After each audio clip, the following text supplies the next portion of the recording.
Dans la première Mishnah des Pirkei Avot, on voit que les gens de la grande assemblée vont nous enseigner 3 grands enseignements. Le premier, à vous matunim badim, soyez circonspects dans les jugements. Ça veut dire que vous autres juges, ne prenez pas à la légère une nouvelle affaire, ne dites pas, ah, mais ça c'est l'affaire qui ressemblait à l'affaire qu'on a jugée hier et avant-hier, alors aussi celui-là apparemment il est coupable ou il est innocent. Non, chaque affaire est différente et il faut prendre le temps de juger chaque affaire comme il se doit. Le deuxième, c'est va souci à la Torah. Vous les chachamim, mettez des barrières à la Torah, il faut protéger la Torah, il faut protéger les lois de la Torah. Et parfois, il va falloir mettre des barrières, interdire cette chose-là. Pourquoi? Pour de peur qu'on en vienne à. Alors, il y a beaucoup de barrières. On voit par exemple dans Shabbat, il y a le mouksé, d'accord? C'est une interdiction de toucher certains objets de peur qu'on en vienne à transgresser des interdits plus graves. Donc, on voit que les chachamim, ils ont une obligation de mettre des barrières à la Torah pour protéger la Torah. Et le troisième, ve'amidou talmidi marbe. Et mettez sur pied aussi de nombreux élèves. Pourquoi? Parce que ce n'est que dans la quantité qu'on va réussir à obtenir la qualité. 1000 rentrent à la yeshiva, mais il y en a un seul qui sort rabbin ou grand rabbin. Et si on veut que la Torah puisse se perpétuer, alors il faut qu'il y ait beaucoup d'élèves. Ces élèves, il ne faudra pas simplement leur enseigner, il faudra les amidotam, les mettre sur pied. Ça veut dire leur donner une parfaite autonomie. Lorsqu'on lit cette Mishnah, on croit que ça ne s'adresse qu'aux grands rabbinim ou qu'aux juges. Et que nous, simples mortels, simples petits juifs, on n'a rien à voir avec ces enseignements. Et bien en vérité, c'est faux. Les Pirkei Avot, tout ce qu'ils nous enseignent, ça vient aussi toucher le commun des mortels. Alors si on analyse ces 3 injonctions de Anshe Knesset Agdola, la première c'est à vous metunim badin. Toi aussi ne prends pas, viens pas juger toutes les affaires à la va-vite. Prends le temps de réfléchir de ce qui se passe, de pas dire ah mais ça c'est exactement ce qui m'arrivait la dernière fois, pareil, je vais juger de la même façon. Non, prends le temps de juger, prends le temps de réfléchir. Il n'y a aucun cas, il n'y a aucune situation qui se ressemble. Le meilleur exemple qu'on peut donner à ça, si par exemple un homme il était dans une certaine situation et il y avait la bagnette de Sahara, une chose qui n'était pas très cachère, il a réussi à surmonter et à ne pas fauter.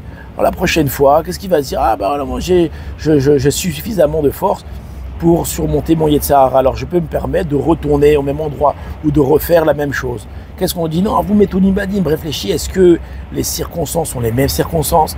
Est-ce que réellement tu n'as pas eu de la chance la dernière fois de ne pas tomber dans la faute? Peut-être que cette fois-ci tu n'auras pas les mêmes facilités. Alors ne pas comparer les cas, dire que tout se ressemble. Le deuxième va souci avec la Torah. Aujourd'hui, on doit nous aussi mettre des barrières à la Torah. Qu'est-ce que ça signifie? On ne peut pas se battre contre le Yetzirah de front. On ne va pas aller face au mal et nous battre et aller lutter de façon franche avec le mal. On ne peut que faire de la petite guéguerre, on fait avec le mal. De ruse. Et c'est ce qu'on dit. Si avec la Torah, si un homme il sait qu'il a un problème, par exemple, que quand il va dans tel ou tel endroit, il parle de la shonara, alors qu'est-ce qu'on lui dit? Mets une barrière, ne va plus dans cet endroit-là. On ne lui dit pas, va dans cet endroit-là et résiste à la tentation de ne pas parler de la shonara. Non, laisse tomber, tu n'y arriveras pas. La meilleure façon de ne pas tomber dans ça, c'est de mettre une barrière. Et sur ça aussi, à développer. La troisième, de mettre sur pied des élèves. Alors vous allez me dire, ah non, on ne peut pas, là, on n'est pas des rabbins, nous, qu'on a des élèves. Eh bien, en fait, c'est faux. On a beaucoup d'élèves. Non seulement on a beaucoup d'élèves, mais nous-mêmes, nous sommes l'élève de beaucoup de monde. Qu'est-ce que ça signifie? En réalité, chacun influence l'autre. On est tous influencés par les autres et nous-mêmes, on influence les autres. Et c'est ça qu'on nous dit. Fais attention parce que les gens te regardent. À chaque fois que tu fais quelque chose, les gens vont apprendre de toi. Et il se trouve qu'une personne, un jour, elle t'a vu faire telle ou telle chose et elle va prendre exemple de toi et va faire la même chose. Et c'était une bêtise. Alors sache que les gens te regardent et tu as beaucoup d'élèves, tu as beaucoup de gens qui vont t'imiter. Et ça peut être dans le bien, ça peut être dans le mal, mais ça aussi, il faut être dans le bien. Si tu te comportes bien, alors les gens ils vont se dire « Ah, t'as vu comment il s'est comporté celui-là? Alors moi aussi je vais me comporter. » Donc en réalité, faites attention, on est observé et on a beaucoup d'élèves. De la même façon que nous-mêmes, on est les élèves des autres.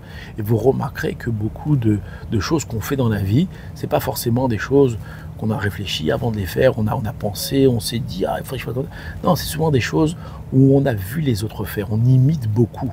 On veut absolument ressembler à telle ou telle personne, la façon de nous habiller, la façon de parler, c'est beaucoup de limitations. Donc, nous-mêmes, on doit être un projecteur de bien et de montrer l'exemple. Pourquoi? Parce que les gens apprennent de nous. Et les plus grands élèves que nous avons, c'est qui? Ce sont nos enfants. Nos enfants, la façon dont tu vas te comporter, alors forcément, tu vas décalquer sur eux. Parce que le plus grand exemple qu'un enfant il a avant tout, c'est qui? C'est son père et c'est sa mère. Donc si tu te comportes bien, si dans ta maison, il y a du chesed, il y a des jolis mots, il y a beaucoup de respect, alors il y aura les enfants, ils seront aussi influencés par ça. Donc faites attention, nous avons beaucoup d'élèves. À bientôt.